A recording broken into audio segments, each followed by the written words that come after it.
Primero me presento, soy Federico Valdés, docente de PAC 1 y PAC 2. Este es un teórico del segundo módulo, en el cual vamos a cubrir los aspectos formales, técnicos y generales también de la narrativa. Este teórico está asociado a tres teóricos más. Dos que tienen que ver con la fotografía, que ya están prontos y están subidos. Y hay un cuarto teórico que tiene que ver con un formato narrativo, que es la fotonovela.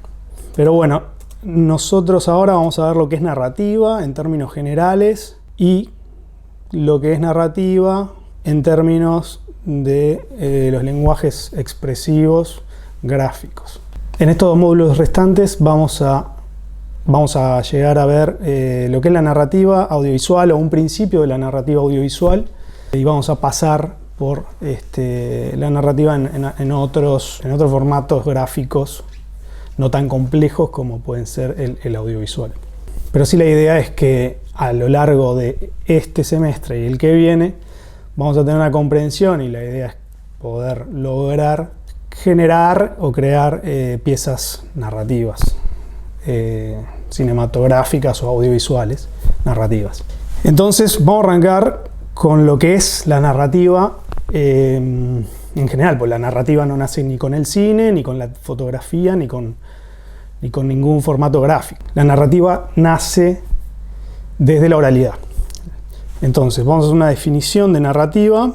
Antes que nada les digo que si pueden, lean la bibliografía que tenemos disponible. Sobre todo hay un texto de Borwell y Thompson. El arte cinematográfico es como una especie de Biblia, fue durante muchos años para estudiantes de audiovisual o de cine. Entonces, ¿qué es narrativa? La narrativa no nace ni el cine ni las piezas gráficas, la narrativa nace desde la oralidad. La narrativa, para decirlo sintéticamente, acá tengo una definición, es el recuento de una serie de eventos o experiencias que relacionados se convierten en una historia, que pueden ser reales o ficticios. Hay otros elementos que tienen que ver, pero eso es como bien básico. Lo que acá falta en esta definición, a mi entender, es la presencia de un personaje. Porque para que pasen sucesos tiene que haber alguien que los viva. Si no, no hay eventos, no hay acciones. Si no hay por lo menos un personaje, aunque no sea humano, pero tiene que haber un personaje que viva una experiencia, un evento, una acción, etc. Entonces, hay un tema con la universalidad. O sea, todas las culturas han desarrollado de alguna forma la narrativa para comunicar, para enseñar, para comprender el mundo. Desde niños, nosotros todo se nos va contando con cuentos, con historias. Los textos, bueno, ni hablar después en la literatura, pero desde la oralidad, nuestras interacciones en el día a día, en la mayoría de los casos, estamos hablando historias. Me pasó esto, primero llegué a las 5 y no estaba con quien me quería encontrar, entonces apareció un policía y de repente vi que vino un ladrón y me pechó. Bueno, todas nuestras interacciones siempre tocan de alguna forma la narrativa. Cuando hablamos de otra persona, siempre hay historias en torno a nuestra comunicación personal. Entonces acá también otras definiciones. La narrativa es universal y parece ser la forma más efectiva que encontramos los humanos para comunicarnos, explicar y entender al otro y comprender el mundo. La narrativa, en su forma más antigua, es la oralidad, es contar historias de la oralidad. Esta forma de narrativa existe prácticamente en toda nuestra vida, y lo que mencionaba acá, que desde niños nos van enseñando con historias o con cuentos o lo que sea.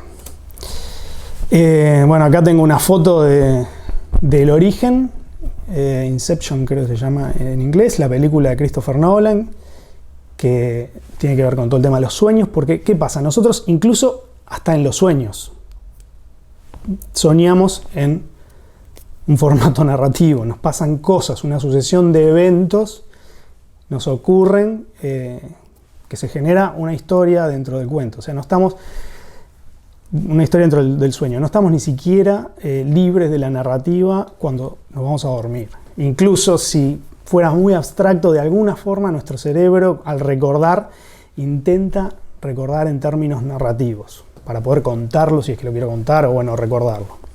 Acá esto es un ordenamiento que hay de modos retóricos, que son básicamente los modos que tiene nuestra oralidad, la forma de comunicarnos. Y son, uno es la narración, o la narrativa, otra es la descripción, otra es la exposición y la argumentación. Y siendo la narrativa la principal forma retórica de comunicación que tenemos.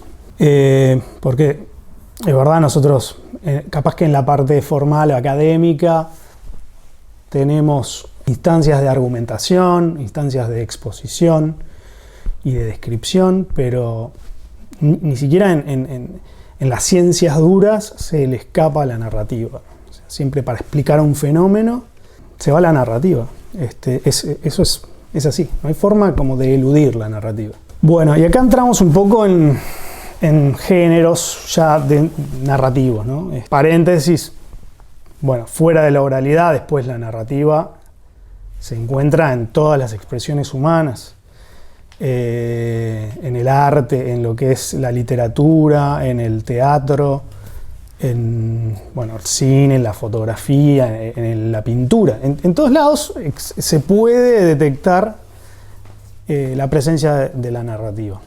Acá tengo géneros narrativos y bueno, por ejemplo, el non-fiction o la no ficción, que sería justamente un relato de una historia o de un cuento que no necesariamente es ficción, no es inventado, pero de alguna forma, al momento que el que cuenta ese cuento, que puede ser un narrador o un cineasta o un fotógrafo, por supuesto que está dando su versión de esos hechos que no son inventados, pero que sufren un proceso por parte del artista o del productor cultural o el orador o lo que sea. Entonces acá hay algunos ejemplos. El ejemplo de la biografía es como bastante obvio. Los artículos periodísticos siempre tratan de contar eventos o situaciones que ocurrieron, por supuesto desde el lado del periodista. Hay algunos documentales que también, porque, ojo, hay documentales que no llegan a cerrar 100% dentro de la narrativa, digamos, porque capaz que son muy expositivos y no cuentan un cuento a nivel del lenguaje propio del cine. Pero siempre hay cosas narrativas que se pueden destacar. Eso después lo vamos a ver cuando veamos puntualmente la parte cinematográfica, y en PAC 2 seguramente lo veamos en más detalle. Bueno, después tenemos el ficcionado de eventos reales. Acá es cuando está basado y obviamente se entienden que esos hechos no fueron así, sino que la interpretación está explicitada, por decirlo de una forma. En lo otro no, yo estoy tratando de decir la realidad. O sea, en el non-fiction, en la no ficción, cuando yo no ficciono algo. Ahora, después está el ficcionado de eventos reales, en donde, bueno, ahí sí es una clara versión modificada de hechos reales, pero que por motivos de interés, motivos expresivos o lo que sea, el realizador genera una versión bastante alejada de la realidad. Y por último, tenemos la ficción, que son eventos 100% inventados, historias 100% inventadas. Las novelas, algunos tipos de poesía, canciones. Los videojuegos tienen ahora un componente narrativo muy grande. Y las artes escénicas, por ejemplo el teatro, si bien el género literario dramático no se considera narrativo porque en la escritura no está escrito de forma narrativa, cuando se pone en escena una obra, vas a tener todos los aspectos que lo definen como una narración, como un cuento. Se ve claramente una historia, el desarrollo de una historia, distintos eventos que se van encadenando con personajes que algunos son más o menos protagónicos, logran tener en esa acumulación, en esa hora o 2 horas que nos toque estar viéndolos, nosotros logramos ver una historia o un cuento. ¿Dónde abunda la narrativa? ¿Dónde más? ¿Dónde la encontramos? En el arte, en el entretenimiento, en el periodismo, en el material académico. Ahí ya estuvimos viendo algunos, pero en algunos casos es muy fácil de verlo, en el cine, en las novelas, pero en otros casos no tanto. Entonces, acá pongo 3 preguntas. ¿Hay narrativa en la fotografía? ¿Hay narrativa en la escultura? ¿En la pintura? Y bueno, capaz que no son lenguajes. El lenguaje en sí no es muy narrativo porque me cuesta contar más de un evento. Tengo algunos ejemplos para discutir por lo menos o analizar qué tanto podemos encontrar narrativa en la pintura, por ejemplo. Entonces acá tengo una obra de Mu Fan, creo que se dice así, es un taiwanés que genera esta obra en donde vemos un montón de acciones que podrían estar pasando sincrónicamente o a la vez, o también podríamos interpretar que algunas pasaron antes, otras después, pero incluso si estuvieran pasando todo al mismo tiempo, nuestro cerebro está viendo una acción, está interpretando lo que pasa, una cacería. En esa curiosidad y en ese deseo de entender, lo más probable que nos ocurra es que tratemos de reconstruir la historia, lo que pasa antes de llegar a esta situación y lo que va a pasar después. O sea, si yo me quedo realmente observando esta imagen, yo digo, bueno, a ver, hay un montón de gente cazando delfines, cazando ballenas. Veo que es una cosa media medieval, incluso, no sé, la gente que está ahí es humanoide, pero tienen cola, qué sé yo. Más yo puedo hacer una interpretación conceptual, por supuesto, entender, bueno, que el hombre de la parte animal y qué sé yo. Pero también puedo decir, bueno, sí, acá hay gente que está procurando su alimento, se organiza de cierta forma, llegaron a esta situación ahí, después van a pasar por un proceso de retirar el alimento del agua, de cortarlo, de conservarlo, de llevarlo a sus familias, etc. O sea, se pueden hacer interpretaciones en muchos niveles, pero lo que también se puede hacer y seguramente se haga es el completar la historia de lo que está pasando. Aquí en escultura de la Plaza del Entrevero, que también es como una situación, por supuesto, un poco abstracta, como un recorte de una batalla, donde hay varios caballos enfrentándose, donde los indios, los gauchos están peleando contra el enemigo, pero también nos puede le puede pedir a nuestro cerebro que reconstruya esto. Entonces, si bien podemos llegar a ver con distintos aspectos de esa guerra o esa batalla, también nos permite hacer la reconstrucción, ¿no? de ir para atrás y rellenar un poco los minutos o las horas previas a esta situación y las posteriores, los muertos que van a quedar, la gente que se va a ir después de ganar o perder. Sobre todo cuando tenemos mucha información en cuanto a lo que es la guerra, lo que son las batallas, lo que fueron las batallas en esa época, esa batalla en concreto, capaz que tenemos algunos datos sobre esa batalla. Aparte hay un poema que escribió Mercedes García de San Martín de Belloni, que termina de darle, que habla de esto, que termina de darle una narrativa o aporta en la narrativa que tiene esta obra. La fotografía también es el congelamiento de un momento, porque en la pintura nosotros podríamos representar más de una cosa, más de un evento en el mismo lienzo. Bueno, en el cómic ustedes lo hicieron una construcción de una historia, pero la fotografía es mucho más difícil de hacer eso. La fotografía no podemos filmar más de un evento a la vez, fotografiar más de un evento a la vez. Pero también nos permite la reconstrucción, en algunos casos, no todas las fotografías. Por acá hay una descripción, una frase, hay una superficie cuando hay una fotografía. Ahora pensamos, o bien sintamos o intuyamos que hay más allá. ¿Cómo va a ser la realidad si esto se ve así? Las fotografías que por sí mismas no pueden explicar nada son invitaciones a la deducción, la especulación y la fantasía. La fotografía nos permite eso. Nosotros vemos un momento congelado y sí o sí nuestro cerebro va a tratar de explicar qué pasó, por qué se llegó a ese momento y lo que viene después. ¿Qué va a pasar después de ese momento? Ahí tenemos la fotografía de Robert Capa, de la muerte del miliciano.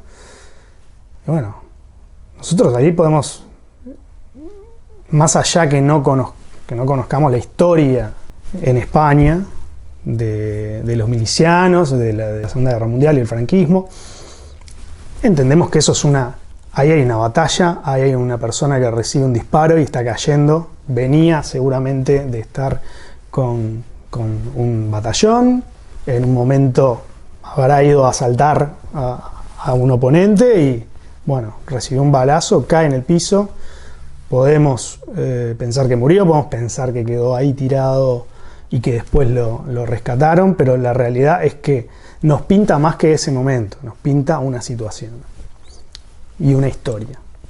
Más allá que la historia después tenga cabos sueltos, no importa, la historia puede ser algo muy sencillo, la narración no necesariamente tiene que ser una complejidad. Llegan los soldados al campo de batalla, atacan una posición, mueren la mitad del batallón, acceden a la posición, ganan la batalla. Eso es una historia. Puede ser incluso más sencilla que eso. Pero ahí hay narrativa, eso es narrativa. Pues no importa lo simple de la historia, siempre que haya una historia. Acá tenemos eso, ¿no? Lo de cuando vemos una fotografía, qué es lo que pasó previamente y cómo sigue la historia después de la foto, que era un poco lo que hablábamos. Ojo, hay fotografías que no son narrativas, por supuesto.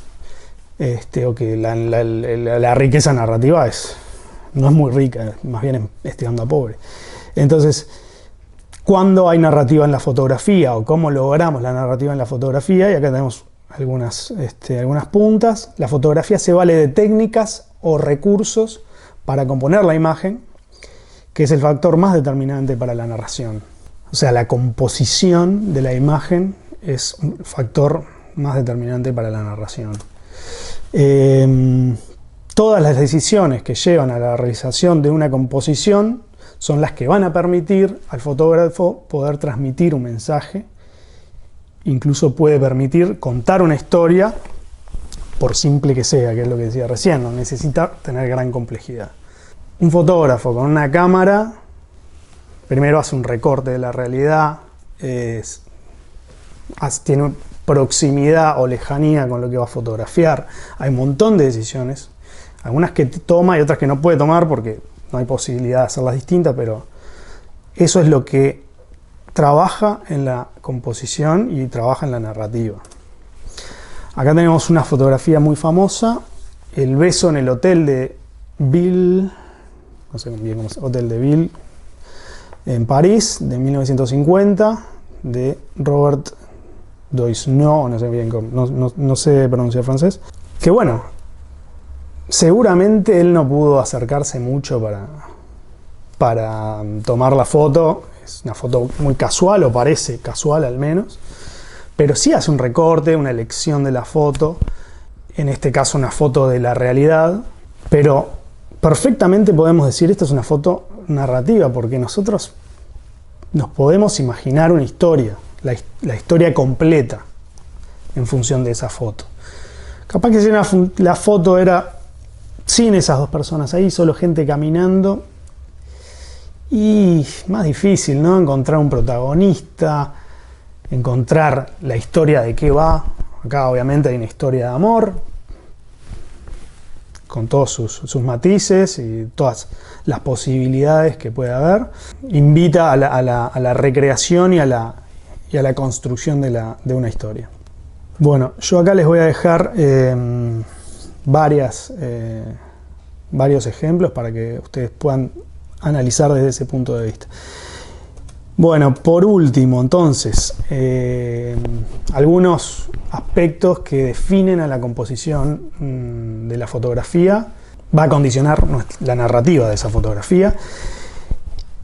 Y yo enumero algunos puntos acá, puede haber algunos, hay algunos más, seguro. Pero como para empezar a trabajar, vamos a empezar con estos, después enganchan con el teórico de fotografía y ahí van a ir descubriendo alguna cosa más. El armado de la escena, una de las cosas que podemos elegir si es que estamos armando una fotografía. No siempre hacemos un armado de escena, no siempre podemos ir y colocar un objeto en la escena. Entonces, eso es un tipo de fotografía que por supuesto puede ser narrativa si es una fotografía producida, pero por supuesto que no la podemos armar si es una fotografía que está tomada de la realidad o del mundo tal cual está. Pero puede ser uno de los aspectos compositivos. El encuadre. El encuadre es clave. El encuadre, por ejemplo, el encuadre que tomó para tomar la fotografía del beso del fotógrafo, es clave. O sea, el tipo podría haber mirado para otro lado, podría haberlos tratado de encuadrar que no se viera nadie más, que no se entendiera si es en el medio de la calle, si están frenando a la gente que viene caminando, si están en un parque. O sea, nosotros cuando recortamos el mundo con nuestra lente, con el cuadro, estamos dejando muchas cosas dentro de la foto y estamos dejando muchas otras fuera. Entonces el encuadre a nivel compositivo es una herramienta muy poderosa. Bueno, después cómo se presenta el espacio, si hay profundidad, si estamos contra una pared o si atrás hay un campo, si hay una montaña, si hay una ciudad, si hay más gente, qué está en foco, qué está fuera de foco, y acá se desprende también el concepto de profundidad de campo, que no lo enumeré acá, pero que lo van a ver. El valor del plano, cómo presento yo a esa persona, si la presento, por decirlo de una manera grosera, grande en la foto o muy pequeña. Van a ver en el otro teórico, van a ver los valores de plano y cómo se utilizan y para qué. Y la iluminación, bueno, por supuesto si hay una iluminación natural, yo no me queda otra que elegir la hora de sacar la foto si es que puedo. Pero si estoy armando una escena, o sea, si estoy produciendo una foto, el tipo de iluminación que yo le pongo, si hay un balance, si hay un desbalance en la fotografía, si pesa más algo que una cosa más que la otra. Bueno, después hay cosas compositivas como los triángulos, las formas dentro de la fotografía, la medida áurea, la ley de tercios, que es algo que se usa bastante y que se desprende de la medida áurea. Bueno, hay un montón de puntas compositivas que vamos a seguir viendo. Acá como cierre un poco y después les quedan las fotos para poder seguir analizándolas. Termino de leer hay aspectos meramente técnicos que sin ellos no podemos realizar la fotografía, pero hay otros que aparte de lo estético ayudan a la comprensión de una historia. Entonces, todos estos aspectos, todos estos recursos que yo tengo a nivel fotográfico, más allá de los puramente necesarios para que la foto salga, no necesariamente tienen que ser estéticos. Tienen que sobre todo ser funcionales a lo que yo quiero decir, a lo que yo quiero narrar. Entonces, por ejemplo, un foco fuera de foco, es el tema de la profundidad de campo, no quiere decir que sea mejor o peor la fotografía. O sea, hay fotos que requieren una profundidad de campo pequeña, o sea, que haya algo en foco y enseguida quede todo desenfocado para un destaque.